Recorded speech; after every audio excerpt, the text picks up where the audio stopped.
आयशा और आप देख रहे हैं breaking barriers with Alia. Welcome to my show. आज का हमारा शो बहुत ही डिफरेंट होने वाला है। इसकी वजह यह है कि आज मेरे साथ जो मेहमान शख्सियत मौजूद हैं वो हैं जनरल रिटायर्ड असद दुरानी साहब, former chief ISI. Sir, welcome to my show. बहुत शुक्रिया। जनरल साहब, इससे पहले कि मैं आपके पास सवाल लेकर आऊं, मैं अपने नाजरीन को, अपने व्यूअर्स को कुछ इस इंटरव्यू के हवाले से और हमारा जो आज का टॉपिक है उसके लिए मैं कुछ एलैबोरेट करना चाहती हूँ। व्यूअर्स, जो हम आज बात करने जा रहे हैं, वैसे तो जाहिर है कि जनरल रिटायर्ड असद दुरानी साहब से बहुत टॉपिक्स पे बात हो सकती है, बहुत से एंगल से बात हो सकती है। आज हम इनकी एक किताब के हवाले से बात करेंगे, हम कश्मीर के हवाले से भी बात करेंगे, हम करंट इश्यूज के हवाले से भी बात करेंगे। सबसे पहले मैं कुछ आपको बताना चाहती हूँ ताकि वो तमाम नाजरीन जो कि नहीं जानते इस टॉपिक के बारे में या कम जानते हैं, उन तक कुछ बातें पहुंच जाएं। वो ये कि जनरल असद दुरानी साहब ने फॉर्मर चीफ रॉ एएस दौलत साहब के साथ मिलकर एक किताब लिखी।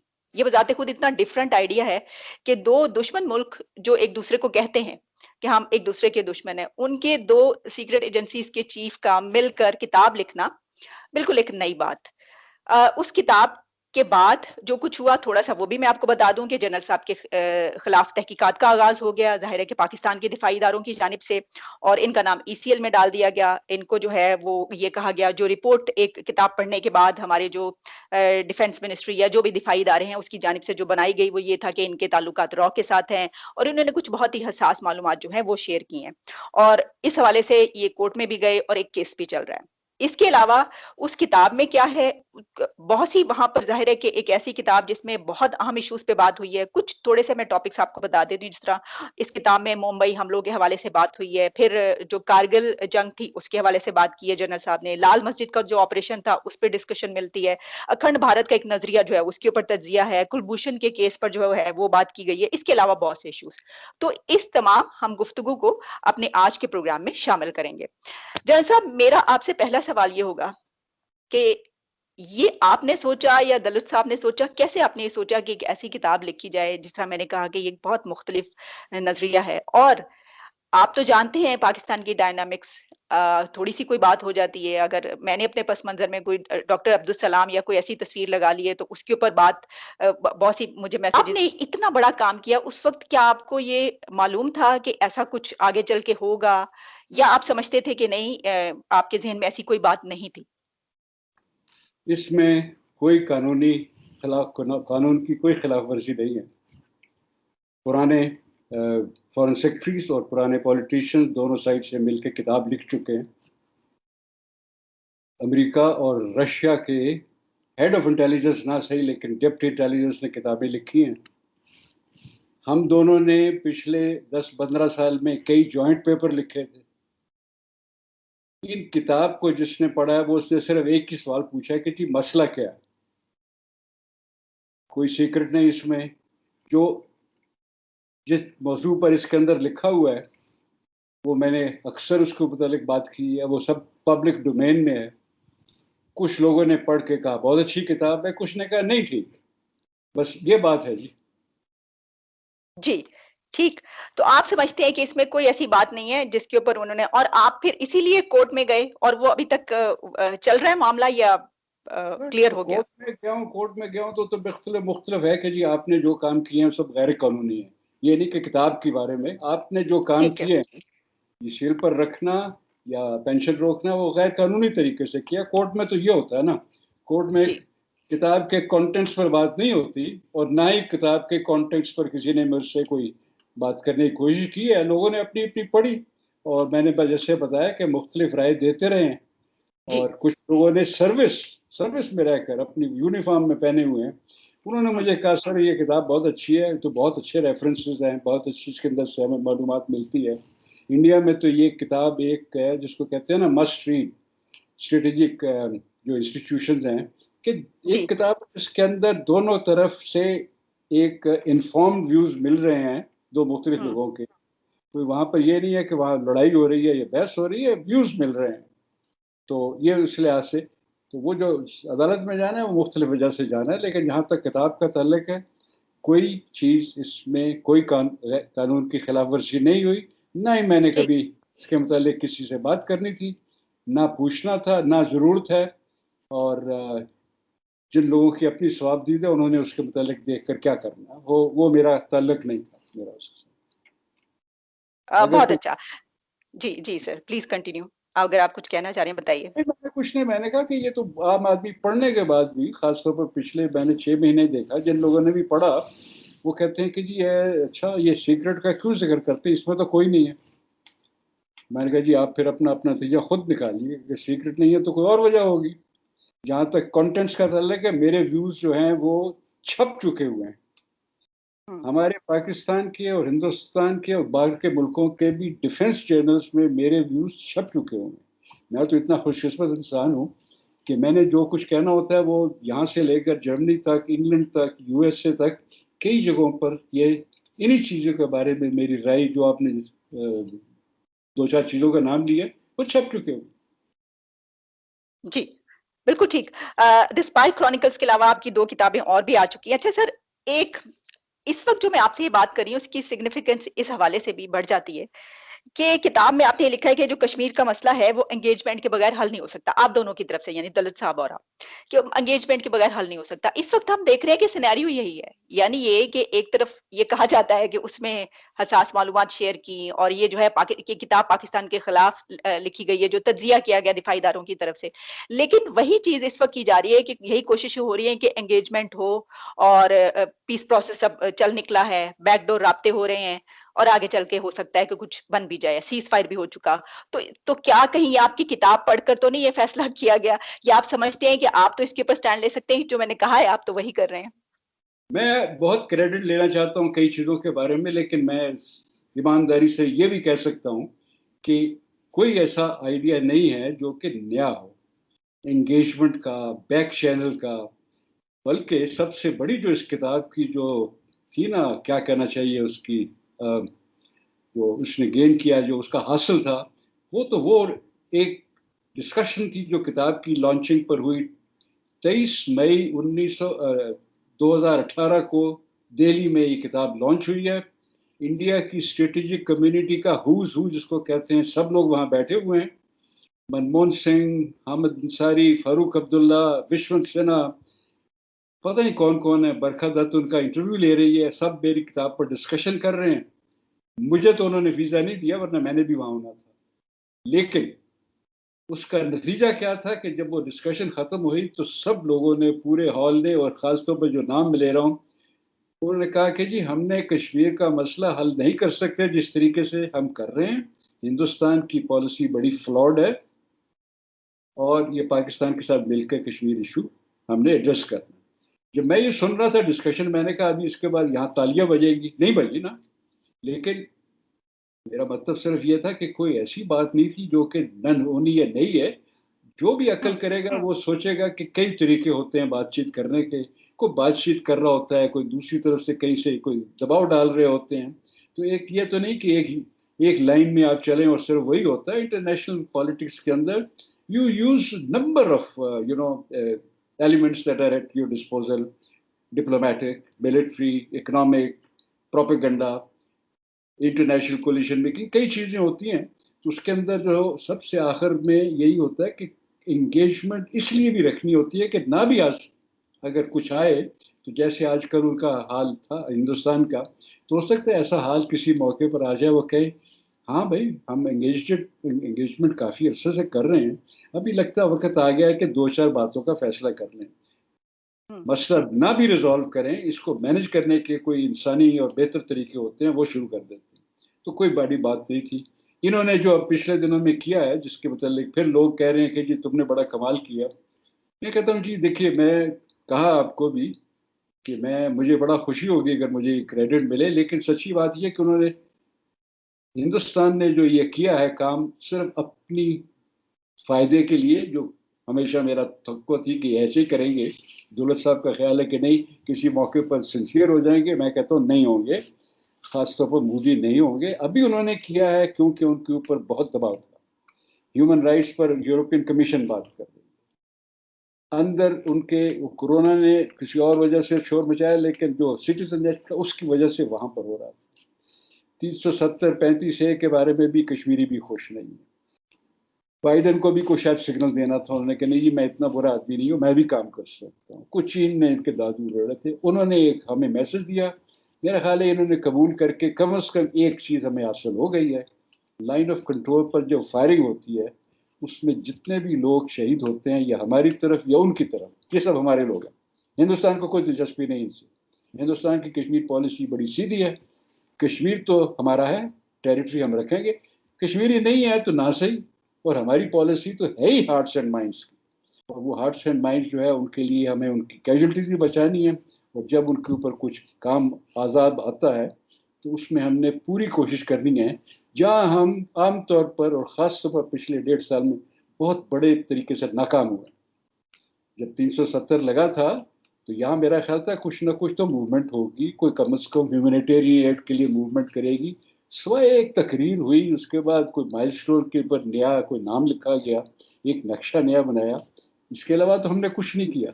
इसका मतलब है कि वो जो हार्ट्स एंड माइंड जो कि हम देखना चाहते हैं, क्योंकि हमने तो वो लेने हैं ना फिलहाल, क्योंकि हमारे पास उनकी वहाँ की टेरिटरी तो हमारे पास नहीं है। लेकिन उसके लिए भी जब नहीं करेंगे तो कोई मुझे कोई इसका तो मुतल्लिक को बहुत ज़्यादा ना कश्मीरियों का ना मुझे को बहुत ज़्यादा कोई आया, कोई कहते हैं ना एक्साइटमेंट नहीं है। लेकिन लोगों की जहाँ वहाँ से काफ़ी वाकई लोग मारे जा रहे थे लाइन ऑफ कंट्रोल पर, वो एक फ़ायदा हो गया। और यही तक, इसके आगे नहीं होगा। वो इधी सारी दुनिया में जानता है। उसने ऑफर किया कि मैं 50 एम्बुलेंस लेके जाता हूँ, आपने कुछ नहीं करना, मैं ही सारा कुछ करूँगा, आप बताइए आ सकता हूँ कि नहीं। जवाब तक नहीं दिया। तो ये अगर वहाँ लोग बैठे हैं इस वक्त, किसी और वक्त पे हो सकता है अच्छे लोग आ जाए, तो यहाँ पर तो इससे आगे तो कोई मुझे नहीं लगता कि कोई आगे की मूवमेंट होगी। लेकिन फिर भी अगर लोग कह रहे हैं कि भाई ये तुम्हारा फार्मूला, मैं कहूँगा जी मेरा फार्मूला नहीं है। फार्मूला जो है हम सब लोगों ने over a period of time कई दफ़ा इस किस्म के फार्मूले बनाए हैं, लेकिन उसकी जो होती है ना सेंट्रल लाइन, बॉटम लाइन यही होती है, आपने कहीं ना कहीं बैक चैनल पर बातचीत करते रहिए। दुरुस्त। जज साहब, आपने एक किताब में लाल मस्जिद ऑपरेशन के हवाले से एक बात की और आपने कहा कि ये फेलियर है, यानी वो ज़ाहिर है कि वो ऑपरेशन फेल हुआ और उससे जो नताइज हासिल करने थे वो नहीं हो सके। हम देख रहे हैं कि इस वक्त आपने देखा कुछ दिन पहले पाकिस्तान में क्या हुआ, टीएलपी के प्रोटेस्ट और पूरे मुल्क में जलाओ घेराव, पूरी दुनिया में कहीं पर कुछ होता है तो हमारे मुल्क में आफत आ जाती है। तो अगर वो वाला ऑपरेशन आप समझते हैं कि सही तरीके से हुआ होता, तो पाकिस्तान से जो एक ये बिगटरी है, जो फनेटिक्स हैं, जो मुल्लाइज्म है, ये इस वक्त इस तरह ना होता है। ये कुछ हद तक सुधर चुका होता। आप ये समझते हैं? नहीं, ऐसे नहीं होता। और हम्म। कभी कहना कि जी एक ऑपरेशन किया तो सब ठीक हो जाएगा, ज़रब अज़ब हुआ तो उसके बाद कभी कुछ नहीं होगा, एक दफ़ा कश्मीर में चढ़ाई हो गई तो सारा हिंदुस्तान पाकिस्तान ठीक हो जाएगा, नहीं होता। हर एक चीज़ मुख्तलिफ होती है, उसकी अपनी वजूहत होती हैं, उनको आपने हैंडल ऐसे करना होता है कि आपका आगे की जो ज़िंदगी है कुछ आसान हो। लाल मस्जिद का ऑपरेशन बहुत ही अनप्रोफेशनल था। 12-14 लोग अंदर थे, मिलिटेंट्स जिनके पास थे, स्टूडेंट्स और लड़के लड़कियां काफ़ी थे, और वहाँ बैठे थे। उनको आप किसी फौजी के एक कंपनी कमांडर या एक यूनिट कमांडर को ये कहें कि जी हमने इसके अंदर ऑपरेशन करना है, मिलिटेंट्स को मारना है, बच्चों को और औरतों को बचाना है, हमारी भी कुछ कैजुअलिटीज हो सकती है, ये तो नहीं कभी हुआ कि आज तक कि हमारी नहीं होगी, आप बताइए कैसे करेंगे। वो आदमी एक सोल्यूशन निकाल लेता, और मेरा ख्याल है कि 2-4 बंदे हमारे शायद ज़रूर शहीद हो जाते, लेकिन हमने ज़्यादातर औरतों बच्चों को बचा लेना। ये फौज की सिखलाई है, मैं मेरी नहीं, मैं तो खैर ठीक है मेंबर हूँ, मुझे पता तो है कि कैसे होता है, लेकिन ये था तरीका करने का। करना था, कुछ करना था वहाँ पर। आप जो है ना बिल्कुल उसके क्या कहते हैं, कैदी नहीं बन जाते इन लोगों के। टीएलपी की तरफ आने से पहले मैं ये बता दूं, आपने कुछ करना, उस वक्त क्या सबसे बेहतर तरीका क्या है वो निकालना हो। टीएलपी के लिए क्या बेहतर तरीका है, पूरी सिचुएशन का मुझे नहीं मालूम, लेकिन जब यहाँ तक पहुंच जाती है तो कुछ करना है। और उसके हमेशा, जैसे मैं पहले कह चुका हूँ, कई तरीके होते हैं उसको करने। सबसे बड़ा तरीका तो होता है कि आप अभी 50 साल या 40 साल पीछे तो नहीं हम जा सकते, जहां पर आप हैं उसके बाद आप सोचिए कि ये इन लोगों ने क्यों इतने नाराज हैं, क्यों इतनी ज्यादा बन गई है, क्या करना है ताकि हम आहिस्ता आहिस्ता 5-10 साल लगाकर इन लोगों को या किसी को राम करेंगे, किसी को एलिमिनेट करेंगे, किसी को शायद समझा सकेंगे। ये एक झटके वाला काम नहीं है। ये जो हमारा ख्याल होता है ना कि चले एक दफ़ा मारे, लाल मस्जिद गिरा दे तो ठीक हो जाएगा, या एक दफ़ा ज़रबे, मैंने उसका बाद क्या नाम था उसका ऑपरेशन का, ज़रबे अज़ब का, जी, तो कहा ज़रूर। कि अभी ठीक हो जाएगा। मैंने कहा जी ये एक ऑपरेशन है, इसे आप करें, अल्लाह खैर करे, तरीका पता है कैसे करना है, बट किसी को ये कभी ख्याल ना आए कि बस एक ही एक चीज़ होती है और एक ही तरीका। फौजी तरीका तो हम कहते होते हैं 20-25% होता है किसी को संभाल लेगा, 75% इज नॉन मिलिट्री मीन्स। उसमें पॉलिटिक्स है, उसमें सोशियोलॉजी है, उसमें सिविल एडमिनिस्ट्रेशन का काम होता है, उसमें बहुत सारे लोग, गवर्नेंस का काम होता है। तो उस तरीके से जाके चीज़ें ठीक होती हैं। लेकिन एक पर बैठ जाना कि अगर लाल मस्जिद ठीक हो जाता है तो सब तो नहीं, बल्कि लाल मस्जिद के बाद बहुत बड़ा नुकसान हुआ था, वहां पर शहीद हो गए। ये बताता हूँ कि असर क्या होगा। ट्राइबल्स मैन थे, उनके बच्चे थे। आमतौर पर भी लोगों को बच्चों का बड़ा ख्याल होता है। ट्राइबल्स मैन के बच्चे अगर जब वहां होंगे तो आपका ख्याल है कि वो आराम से बैठ जाएंगे, वो जरूर बदला लेंगे। उनका, उनकी ट्रेडिशन है, उनकी कस्म में है, उनके हैब है। और ख़ास तौर पर ऐसी जगह पर जहाँ पर कोई ज़रूरत नहीं नज़र आई थी किसी वजह से, कोलैटरल डैमेज नहीं था, एक ख़ास डिलिबरेट ऑपरेशन। जी। जी, दुरुस्त। जनरल साहब, आपने किताब में कुलभूषण केस के हवाले से कुछ बातें की हैं। उसमें हाँ, आप ने ये लिखा है कि कुलभूषण को आखिरकार जो है वो इंडिया के हवाले करना ही होगा। और ये भी आपने साथ में कहा कि बेहतर ये होता कि अगर किसी सही वक़्त पर उनके जो है वो एक अच्छी कीमत वसूल कर ली जाती। हाँ। तो आप क्या समझते हैं कि अब ऐसा मुमकिन नहीं है, और क्या अब कुलभूषण को वापस तो करना ऐसा ही होगा, लेकिन क्या सूरत-ए-हाल ही होगी? हो, ऐसा ही हो। ये इसको कहते हैं ना इंटरनेशनल गुड प्रैक्टिसेस, उसमें यही होता है। उसको मारने से हमें क्या मिल जाएगा? उससे हमने जो लेना था ले लिया हुआ है। अगर कर्नल वो के रैंक का बंदा है, इतना हाई प्रोफाइल एजेंट है, उसकी वजह 5-10 हमारे लोग शायद सही तरीके से पकड़े हो, शायद गलत पकड़े हो, लेकिन एजेंट पकड़ लेते हैं ना, किसी को पकड़ लेते हैं। आपने 5-10 उन बंदों की जान बचा सकते हैं इसके बाद। तो मैं ये सिर्फ मैंने इसलिए कहा है कि दुनिया जहान में मुझे आज तक पता नहीं है कि इसके बच्चों को लेकर बंदे को कहीं पर फांसी चढ़ाई हो। अगर चढ़ाई होगी तो चढ़ा दी होगी, मैं इसके मुतालिक तो नहीं कसम खा सकता हूँ। लेकिन आमतौर पर कुछ अरसे के बाद कहते हैं ये 5 चाहिए, 10 बंदे चाहिए हमें इसकी जगह, दो, और हो जाता है ऐसे ही, कई दफा हुआ। तो कुलभूषण जाधव को मारने से अगर लोग खुश होते हैं तो जरूर कर लें, लेकिन मुझे उन 5-10 आदमी का जरूर ख्याल आता है कि जिनकी हम जिंदगी बचा सकते हैं। एक हमने उनका कैदी लाहौर जेल में मारा था, उन्होंने जब के कश्मीर में एक बंदा हमारा मार दिया, वो तो गुनाह, उस वक्त तो कोई गुनाह नहीं था ना, लेकिन वो गुस्से में उन्होंने उनको पकड़ा, वो तो बंदा मार दिया। तो ठंडे दिमाग वाली बात होती है। ये सिर्फ इसलिए नहीं है कि अखबारों में शोर पड़ा हुआ कि ये आया टेरर। अ, लेकिन जन साहब, जो ओबीएल के केस था उसमें जो कीमत है वो तो कैश की सूरत में थी, की सूरत में थी, तो कोई मैं आई थॉट कि शायद वैसी ही किसी कीमत की आप बात कर रहे हैं। अरे आईसीआई ने पता नहीं किसने क्या कीमत लिया है, लेकिन मुझे इसके बारे में पहले तो सिर्फ मैं ऐसा अंदाजा लगाया करता था अपनी वजह से। अभी तो मुझे यकीन हो गया है कि हमारी मदद से ही किया वो। और मुझे जरूरत नहीं पूछने की, जहाँ पर एबटाबाद के इर्द गिर्द आज भी कोई चले जाए, वहाँ जो लोग रहते हैं, और वो हम गप मारने वाले नहीं है, वहाँ रहने वाले लोग हैं, कोई पुराना फौजी है, कोई और है, वो कहते हैं 24 घंटे पहले इन्होंने सड़कें बंद करनी शुरू कर दी। मेरे पास और कई सबूत है, लेकिन मैंने कहा इससे बड़ा क्या सबूत है कि अगर पहले से सड़कें बंद कर रहे थे तो पता तो ना था ना हमें कि हमने किया है। फिर एक बड़ी अच्छी किताब यहाँ पर लिखी गई ऑफिशियल स्पॉन्सरशिप, और वो बंदा जो सा था, क्योंकि उसको काफी एक्सेस मिली हुई थी, इसलिए उसने इसके बावजूद एक ऐसा फिक्रा लिख दिया जिससे मुझे समझ आ गई कि क्या we preferred incompetence over complicity. इससे ज्यादा आपको जी चीजें तो हमारा था, हमने सियासी वजह से कह दिया हमें नहीं मालूम, क्योंकि लोग नाराज हो जाते हैं कि तुमने अमेरिका के साथ मिलकर ओसामा बिन लादेन को मारा है। तो वो ठीक है, वो मुझे उसकी बात समझ आ जाती है।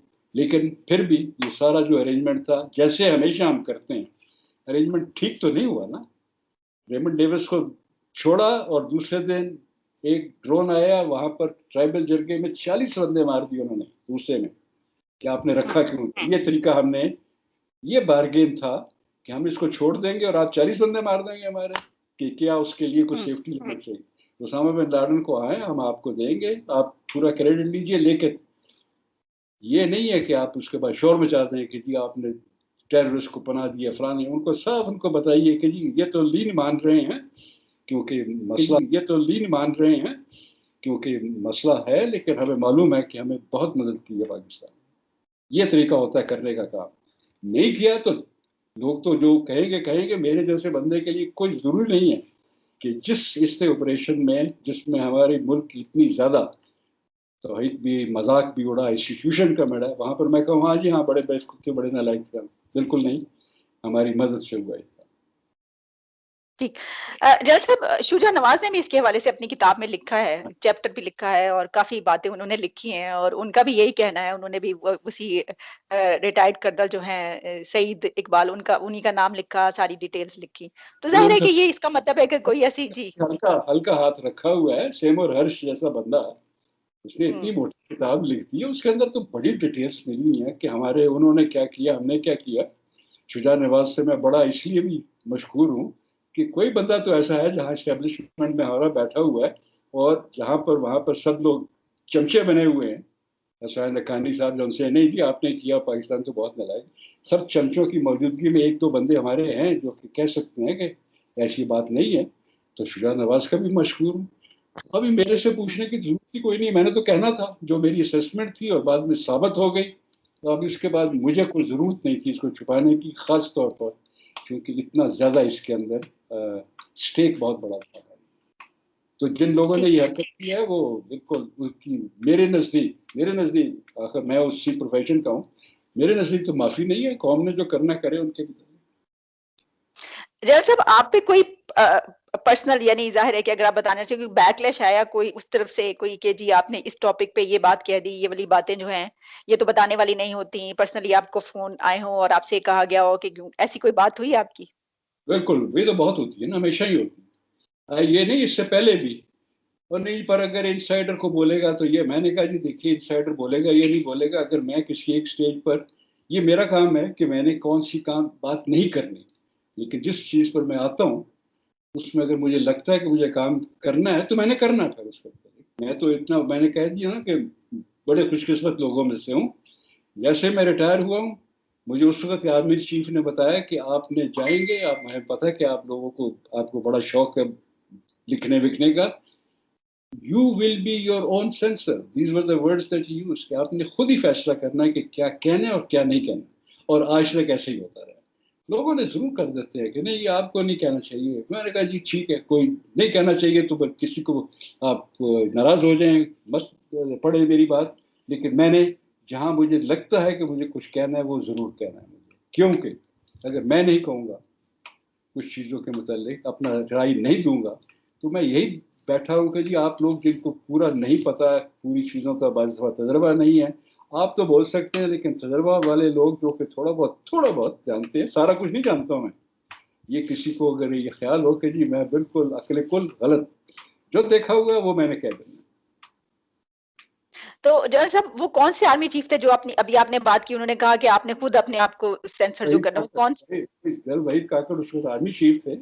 और जब जी। मैं निकला उन्होंने क्या दिया, उन्होंने कहा कि जी आपके व्यूज का पता है, क्योंकि उनको कुछ थोड़ा सा अंदाजा था कि ये किस तरह की बात कर जाते हैं। उन्होंने कहा जी आपने खुद ही फैसला करना बुढ़ा वो। और ये मेरे लिए नहीं था, ये आमतौर पर असूल यही है कि आपने खुद फैसला करना है किस बंदे को। वो खुद अगर रुक जाए तो और बात है, लेकिन अभी तक मुझे याद तो नहीं पड़ता कि किसी को भी पिछले 40 50 60 साल में फौज ने इसलिए पकड़ लिया हो कि तुमने ये कहा क्यों। नहीं, हमारे तो बड़ा लिबरल किस्म का एक होता है ना, वो कहने का चाहिए जो एटमोसफियर है, उसके अंदर आप अपनी बात कर सकते हम्म। हैं। सिर्फ ठीक। चमचागिरी की नहीं सिखाई जाती कि आपने हमेशा आपने ही करना है। हमें कहा जाता है आप बात कर, और खास तौर पर रिटायरमेंट के बाद, वो मेरा व्यू है। जी सही, और तो इसका मैं मतलब ये है कि जो लोग, चीजों पर बाज़ फैसला कर सकता हूँ कि नहीं ये बात मुझे नहीं करनी। तो इसका मतलब ये हुआ कि जो लोग चमचागिरी अपनाते हैं वो अपनी चॉइस से करते हैं, ऐसा कोई नहीं है। बहुत सारी बिल्कुल अब बातें हम भी करते हैं, बहुत चीजें कह जाते हैं, तो कोई ऐसी वो नहीं होती, बहुत ज्यादा तनकीद करते हैं हम भी। उनकी चॉइस, वो हम्म। उनका ख्याल है कि अगर वो इस तरह की बात करेंगे तो कम से कम उनका वो साख बनी रहेगी, या कहेंगे जी हमने तो इस इंस्टीट्यूशन को डिफेंड करना है। उनका फैसला, मुझे उससे कोई ताल्लुक नहीं, मुझे नहीं, जब भी करें। लोगों ने सुननी है उनकी बात, मेरी बात, तीसरे चौथे आदमी की बात, और खुद फैसला करना है, क्योंकि तीनों चारों में से कोई भी ना सच, पूरा सच जानता है, ना पूरा सच बोल सकता है। ये एक मोटा सा असूल है कि कोई आदमी जो सब जानता भी होगा ना तो पूरा सच नहीं बोलेगा। जज साहब, आपका नाम ईसीएल में अभी तक है या निकल गया? नहीं, वो तो देखिए ना, आखिर जब इन लोगों ने जब शोर मचाया यहाँ पर, तो कोर्ट वालों ने इनको बता दिया, यहाँ chief justice Islamabad high court ने उन्हें कहा कि उन्होंने कोई केस नहीं है, और रिस्टोर कर दिया उसने। वो तो केस कह सकते हैं कि मेरे हक में फैसला काफी अच्छे से हो चुका हुआ है, ईसीएल वाला ओके, खत्म। ठीक। लेकिन जज साहब, हम ये जो बात करें इस पे एक और सवाल मेरा ये बनता है कि ठीक है, आपने जिस तरह कहा कि आपकी चॉइस है, जिस तरह आपको भी कहा गया जी आप, अ, लेकिन भारत में तो इस तरह की कोई बात नहीं हुई। जिस तरह इसके ऊपर तहकीकात हुई आपके खिलाफ, फिर आपको बहुत सी चीजों पे टैग किया गया कि रॉ के एजेंट हैं और पता नहीं गद्दार और इस तरह की चीजें। भारत में जो है वो इस तरह की कोई बात नहीं हुई, तो दो मुल्क दोनों में एक जैसा काम हुआ, लेकिन वहां पर इस तरह का कुछ नहीं हुआ। वहां पर उसकी, दुलत साहब की काफी खिंचाई हुई है, लेकिन अच्छा। अदालत तक और वहां तक नहीं नौबत पहुंचा कि जी आपने इस बिल्कुल। अंदर, उसके अंदर दुलत साहब जब कहते हैं कि हमारी कश्मीर पॉलिसी ठीक नहीं है, हमारी हम्म। पाकिस्तान पॉलिसी ठीक नहीं है, जी। अफगानिस्तान चीन, तकरीबन कई चीजों का उन्होंने कहा कि जी। ठीक नहीं है, तो जरूर उस पर भी नुक्ताचीनी हुई कि भाई यार तुम जाके क्या ऐसी खामखाई, मैं तो कहा तुम जाके सारी बात कर चुके हो, क्योंकि हम्म। हम हैं हिंदुस्तान में, हम लोग हैं बड़ी आजाद खाली से बात करते हैं। वो आईसाई टैब जो था वो तो कई दौर में लगता है कि डंडी मार गया है वो मेरे। तो मैंने कहा वहां पर भी हुई है, लेकिन वहां पर वाकई वो नहीं हुआ। यहाँ पर जैसे इंक्वायरी वगैरह शुरू हुई, और यहाँ पर भी ना होती, लेकिन उसकी वजह हम्म। कुछ और, उसकी वजह किताब नहीं थी, वो किताब। जाती है, तो इस पे जाहिर है कि इस तरह की चीज जो है वो तो पाकिस्तान में आप सिर्फ फौज के, आप किसी आम लोगों के सामने भी ये बात करेंगे तो वो कहेंगे कि ये क्या बात कर रहे हैं आप। इसलिए इस कि पे क्या कहेंगे? पाकिस्तान में ज्यादातर कमेंट करने वाले ना उनको अकल है, ना उन्होंने पढ़ा हुआ है, ना उन्होंने इसमें देखा।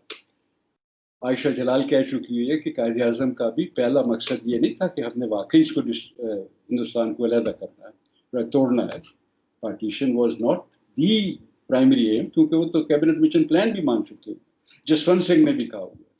तो अखंड भारत का अगर ये मतलब है कि वही प्री पार्टीशन इंडिया, तो वो तो हमारा उस वक्त भी एक ऑप्शन था, बल्कि पहला ऑप्शन था। ये तो हिंदुस्तानियों ने बेवकूफ़ी की, तोड़ा।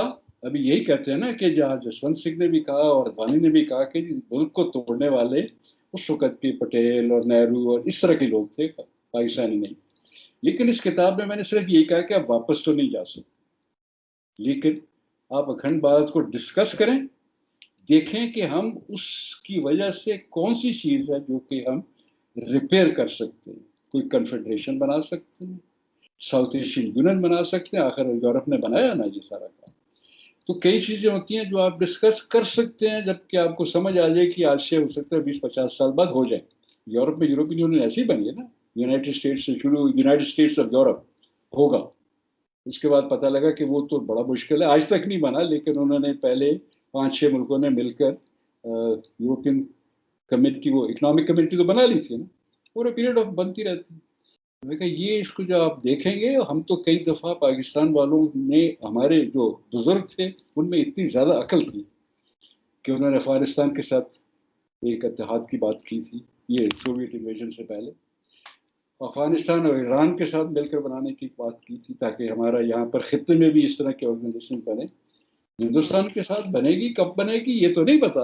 अभी तो मैंने बता दिया ना कि इस वक्त तो कोई मुझे लगती ही नहीं ना उसका चॉइस, लेकिन फिर भी कब हो जाएगी उस वक्त तक आप बातचीत करते रहिए, हो सकता है आपको एक दूसरी की उनमें से अच्छी मिल जाए।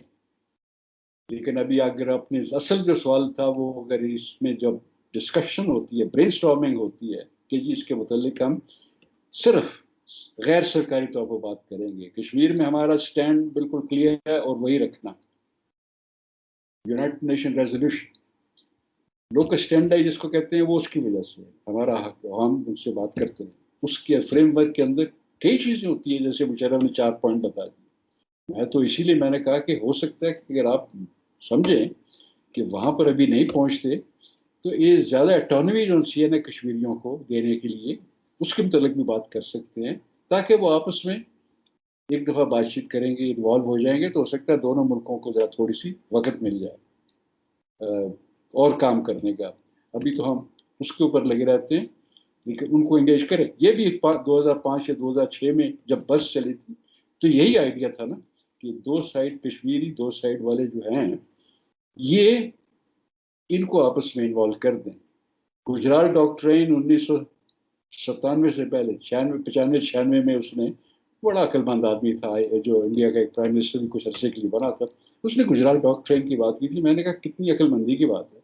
वो कहते हैं रीजन आपस में बातचीत कर सकते हैं, दो पंजाब, दो कश्मीरी, दो सिंधी, ऑस्ट्रिया की ज़्यादातर लगा अच्छी बवेरिया से।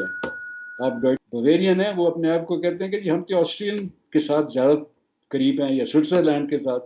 ये जो नॉर्थ वाले हैं, बस उनके साथ मुल्क तो ठीक है, उसका भी फायदा है, लेकिन हमारी हमदर्दी, हमारा मिजाज तो इनसे मिलता है।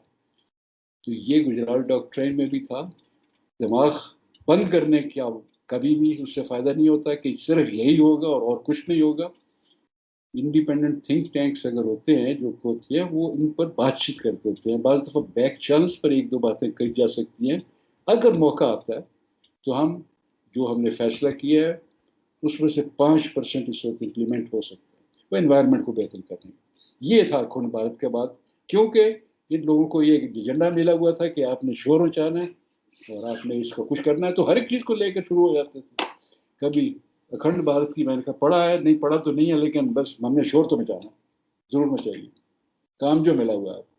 उसका नतीजा ये हुआ कि अभी आजकल जिन लोगों ने ये बात की थी, उन्हीं ने मुंह की खाई है ना। कोर्ट में भी झाड़ पड़ी। आमतौर पर जो लोग जब ये रॉ शॉ की बात करते थे तो लोगों ने हंसना शुरू कर दिया। अच्छा भाई, इस आदमी को ये रॉ एजेंट, कैसा रॉ एजेंट है जो कि बाजारों में फिर रहा है, इधर भी फिर रहा है, अभी तक इसको पकड़ के आप किया नहीं, सीक्रेटली काम करने वाले को। हाँ, तो ये खुद ही जो इस तरह के काम करते हैं, उनको जब हजीमत होती है, जब उनकी बातें ऐसी होती हैं, तो वो पुराना जो होता था ना हमारा एक वो एक थी बड़ी पुरानी सेंग है इस इलाके की, बड़ी बड़ी अच्छी लोगों ने अक्लमंदों की बात की हुई है कि आप जब वो कीचड़ में पत्थर मारते हैं तो अपने ऊपर छींटे पड़ते हैं। बात की थी आयशा जलाल वाली किताब वाली।